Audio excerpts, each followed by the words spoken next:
Well, good evening. How are you all tonight? Welcome to Integrative Preparedness. I'm Steve Smith. Israel has just attacked Iran. That's what I want to talk about. I was going to talk about in the morning the fact that Iran had issued a warning to Israel about the fact that they were going to revisit their nuclear plans. And then I saw just came over the Daily Wire. I'll read it to you in a minute. That Israel has attacked Iran. So I'd say that things are getting started. Before we get into that, and I'm going to read both of these articles to you a little bit, and then we'll talk about it. I want to take the opportunity to welcome a whole bunch of new subscribers. Over 3,000 new subscribers to this channel over the last 8 or 9 days, something like that. And I know why it was. It was about the videos that I made about Canadian prepper. Uh, Prepper or preparedness? Yeah, prepper, Canadian prepper. Yeah, but mainly from a channel that I want to recommend to everybody, and thank them so much. They didn't want me to know they did it, but it's Alaska Prepper. And after the one that I did the other day, I just started getting inundated by people coming over and saying Alaska Prepper sent me. He talked highly of you on his channel. He said he didn't want you to know that he sent you. There's the mark of a good man right there. But I just more and more and more just flooded. And I'll tell you something about these people, and welcome to all of you, and a direct thank you to Alaska Prepper. Thank you, buddy, so much. I appreciate your kind words. There needs to be more mutual support in this community. And I was just being honest when I spoke highly of Canadian Prepper, and that made a lot of people mad. I have never seen so much hate in my life come my way as from when I said something actually nice about Canadian Prepper, and that was a matter that he does a good job. But you know what? The people who came over and joined this channel, who said they are followers of Canadian Prepper, and then who came over from Alaska Prepper. These are the nicest people. Every one of them has been polite and nice and well spoken, and they're like the people who are usually here with us on Integrative Preparedness. They are like another family. So anyway, I want to welcome you. I want to thank Alaska Prepper so much, and I would suggest that all of you who are listening, if you aren't subscribed to Alaska Prepper, you should go over there, check him out, and subscribe. There are other channels, and more people need to admit this, and the good ones do, but more people need to realize and admit there's not just one preparedness channel that's worth watching or that you can learn from. There are many. And when we can suggest another good channel, and I've suggested some channels in the past, I'll be real honest, I'm sorry that I did. But I'm more circumspect now. And but when we can recommend another channel, it proves what we say, that we are here to help people. Okay, so I try to give the best information I can, and I give my honest opinion on things, but there's other places that do it too.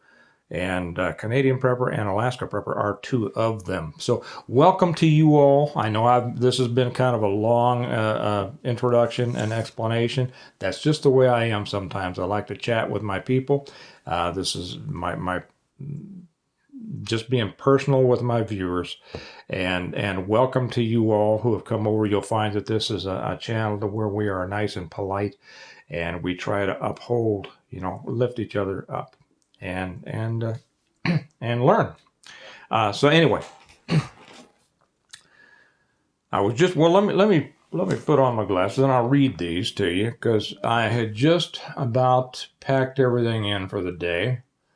And then this came up, and it's from Newsweek, and it says, Iran issues nuclear warning to Israel. This is an article by Caitlin Lewis, 6 hours ago, and this is about, what time is it? It's about 11 o'clock Central, Thursday night. So it says, Iran said that it may have grounds to review its nuclear doctrine if Israel targets its atomic facilities as fear grows of a wider war breaking out in the Middle East. Yeah. The comment by a senior Iranian Revolutionary Guard Corps, the IRGC commander, on Thursday comes less than a week after Tehran launched an okay, we'll go through that. We all know what happened there.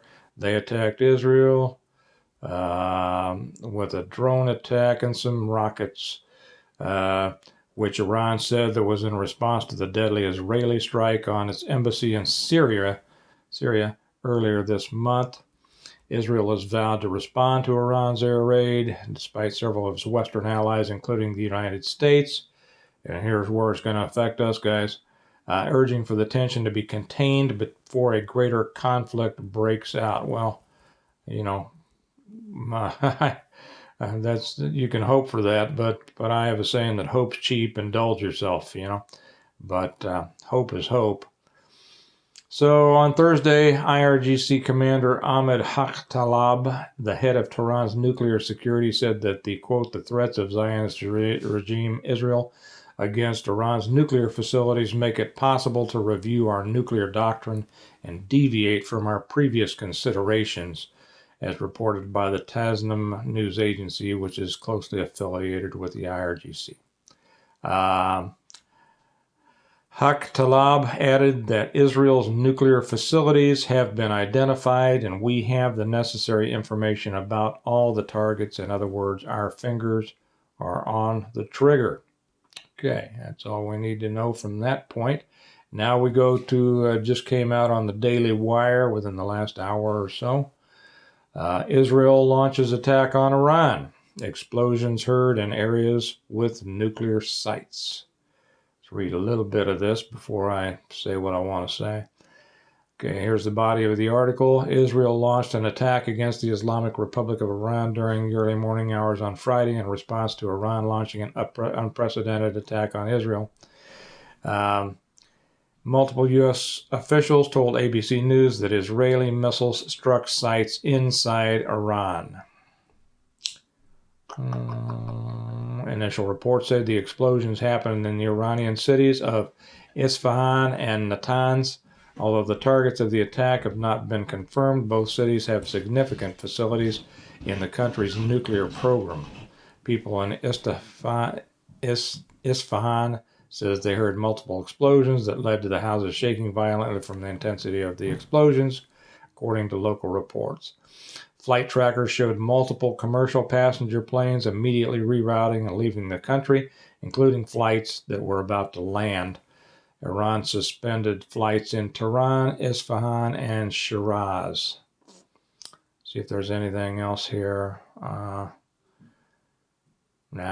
Well, there's a little bit more there, but you know, as always, when I put this on Patreon, I'll put the links to those articles down below on the Patreon page for anybody that would like to read them. Now, the thing to be concerned about here is, of course, the escalation of the conflict between Israel and Iran, which is not going to remain between Israel and Iran. It's going to bring in the allied powers of each of those. How much it affects us, how much it sucks us in, that's yet to be seen. But we are seen as an ally, the great Satan to the little Satan of Israel, and so we should expect to be targeted. Now, the way that we're going to be targeted, we're not going to see missiles and things here, but you know, there are several ways. Cyber being probably the most, in some ways, the most expected, but we also have a very robust, cyber security effort, and so we are prepared for that. Doesn't mean we're going to catch everything, especially. We don't know. Let me put it that way. That is the main thing to understand about almost any of this stuff that happens. We don't know, and nobody can come out and tell you that they know and this is going to happen or that's going to happen. That's why we prepare, right? That's why we need to be prepared for anything to happen. Now, because our government expects cyber attacks, they're going to be ready. And even though our political will is weak, our military will is usually a lot stronger. And because most of this is run by the military, there's some that's not, but they're going to have their defenses up and be ready for this. Doesn't mean that something can't get through. If you saw the report that of all the 911 emergency systems that were down in 7 or 8 states just yesterday, that's, those of us who think like we do don't assume that that's just a fluke, right? It's not just a coincidence. It's not just a oops, somebody kicked the plug out of the wall, right? It's something to be concerned about. And the cyber attacks that may be headed our way may not be against military targets.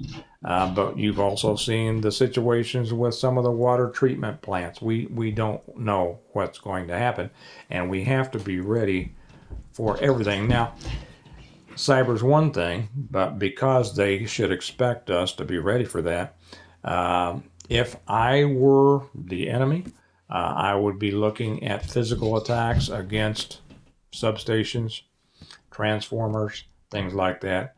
And it wouldn't take much to take down a portion of a grid. It wouldn't take much to take down, I'm not going to get into the whole grid down situation here too much. I've gone through that many, many times. But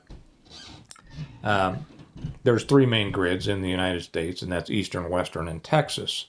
And it doesn't take much to be able to disable at least one of those grids. And it's just a matter of taking out a very small number of transformers. And then the cascading effect is going to pretty much bring down everything. And then even if it was just one of those grids, the necessary assistance being brought in from the other areas would leave them open, right? We see how that happens. So anyway, what I would suggest, we'll keep track of this. Beef up. If you needed a reason to beef up your preparedness, I don't think you need more of a reason than this. I think we can expect, fuel prices to jump real fast, and especially if this escalates. But this is going to be enough to have an effect. We can see, shortages. I'm already seeing shortages in the grocery stores that I go to, and I go to grocery stores several times a week, so I personally keep up on this quite a bit. I'm seeing shortages in things that I haven't seen shortages in for a long time. So just make sure that you're ready. Think of all those things that if everything went down. Now, I don't think this is going to be one of those existential things, but we prepare for the existential so that we can, make it through the sub-existential fairly smoothly, right? So, I would make sure, even for those of you who are just in the beginning stages of preparedness, just take a look at things and say, could you make it for a couple of weeks if you weren't able to get the deliveries of the things you normally need, and if you can't, then get it up there. And if you can,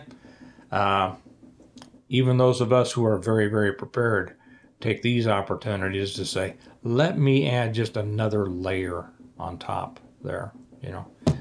These things, like I always say, everything's a drill until it's not. And we don't know how this is going to affect us yet, but it shows us the importance of preparing, and it kind of gives us a jab to get out there, fill any holes that we can see, and just add another layer, because you can never be too prepared. Okay, you all pay attention to it. I'll come back in the morning, and if anything's happened, we'll see what's going on. And again, welcome to all you new people. Love to have. I encourage the comments. I try to answer all comments. I'll be honest. These last few, we've had so many people join. I've done my best to answer and welcome everyone. If I've missed somebody, I apologize. I always try to respond to comments, and I appreciate them all. So welcome to you all. Remember that we prepare well today in order to live well tomorrow. And it's going to be interesting to see what tomorrow brings. Okay. You all have a good night, and I'll talk to you later. Bye-bye.